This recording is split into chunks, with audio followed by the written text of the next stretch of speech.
రెగ్యులర్గా మనం ఎన్నో రకాల ఆకుకూరలతో పప్పు చేస్తాం కదా.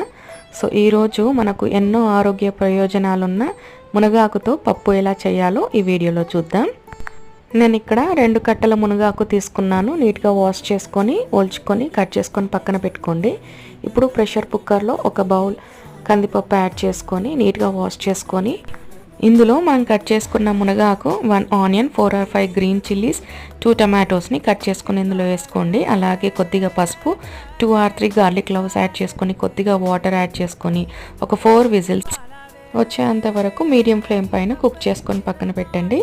ఇప్పుడు తాలింపు కోసం స్టవ్ మీద ఒక ప్యాన్ పెట్టుకొని ఇందులో 2 స్పూన్స్ ఆయిల్ యాడ్ చేసుకొని ఆవాలు, జీలకర్ర, ఎండుమిర్చి, కరివేపాకు, 2-3 గార్లిక్ క్లవ్స్ యాడ్ చేసి ఈ తాలింపుని మనము ప్రెషర్ అంతా పోయాక పప్పులో యాడ్ చేసుకోవాలి. అలాగే కొద్దిగా చింతపండు, ఉప్పు యాడ్ చేసుకొని మగ్గించుకుంటే పప్పు రెడీ.